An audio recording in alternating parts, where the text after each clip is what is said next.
All right, before it gets too dark, I will try to get this little video on here. By the way, it's Mike again with Hills and Hollers Homesteading and Prepping. Just so everybody knows, this is not a prepping per se video. This is a more homesteading video, which again ties into prepping. This is the beginnings of the hoop coop, and what the hoop coop is going to be a mobile chicken structure. And of course, it's not completely fastened yet. It's only fastened on the one side down here on this side. And what we did was we built a frame, and the cattle panels are secured all the way along through there. So this is a 2x4 by 12. This is 2x4 by 7.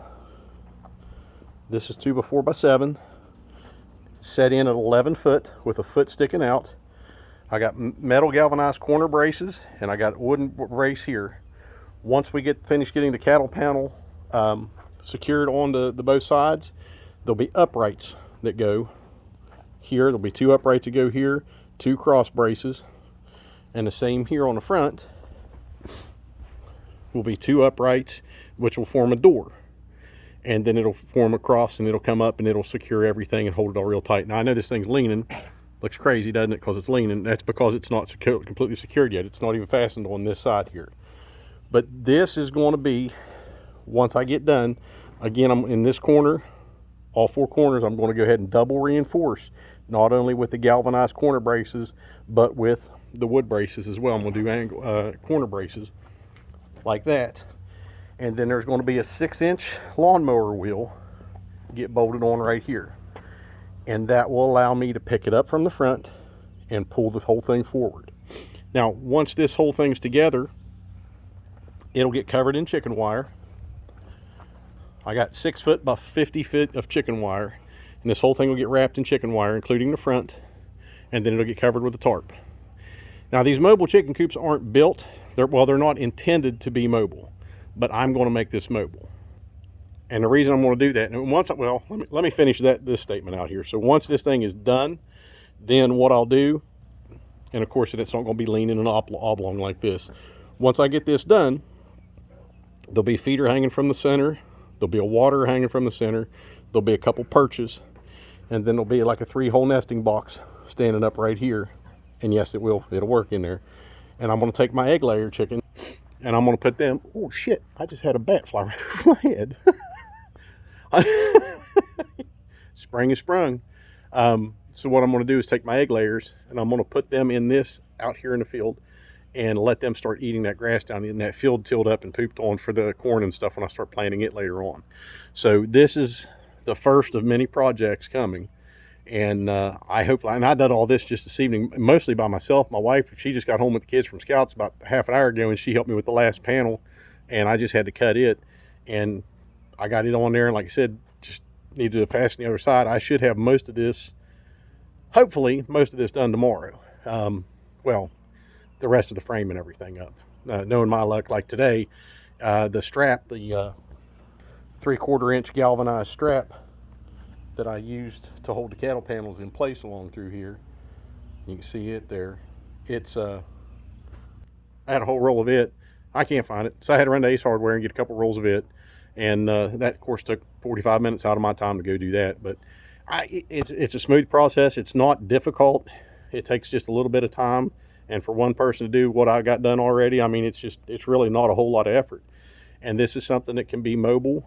It's bigger than the other chicken tractors that I have. This is, like I said, it's called a hoop coop. These are 16-foot cattle panels. These things are 16 feet long, and they're 50 inches wide, 50 inches tall, and they're heavy gauge. I mean, they're heavy gauge galvanized metal. And they're not heavy, but they're all oblong, and they're kind of awkward to mess around with. But this is going to be first used mainly again to get the field prepped for the corn with the chickens and stuff. And I'll come in behind them with a. I'm not going to till the ground. I'm going to use a broad fork. I'm going to see if I can find me a broad fork that I don't have to spin an arm and a leg on. And I'm going to come behind them with a broad fork, and then I'll just get a corn stab planter and just go along and do it like that. And that way, try to stick as much to regenerative agriculture as I want to, without tearing up the land, and you know, just working more with the land, and getting it to do what we want it to do, instead of just, you know, traditional tilling and chemical fertilizer and everything else. So we're going to use the regenerative practices and try to stay clean.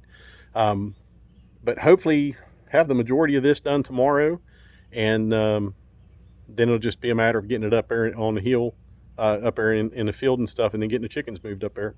And I'm not concerned about that at all. This isn't going to be a difficult project. It's just, it's going to take a little bit of time because I'm no expert at this kind of stuff. But, and again, this is a guy who has trouble reading a tape measure because if I don't have my glasses on, and I'm by no means a handyman, but this wasn't hard.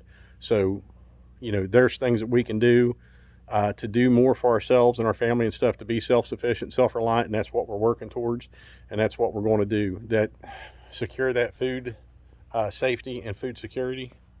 I love that sunset over those mountains. And you know, provide for our family what we can from the land. And I'm so looking forward to doing as much of this as I possibly can, and getting things done, and getting more food more food growing here, and you know, putting the animals to work, and kind of get that relationship going with the animals and the land, and taking care of it like it needs to be done. And yes, this is all part of a prepping approach, because we are securing food.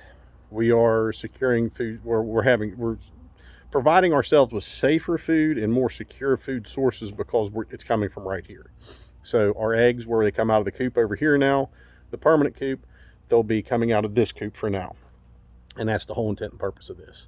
So, and once we get the meat chickens in place, I'm going to use this along with the other 2 chicken tractors, because we're going to increase our flock size to 90 this year, and with the first run, and see how this thing works out. Hopefully it works out all right. I don't see any reason why it won't, because the only difference between this and the Siskovich style tractor that we currently use is it's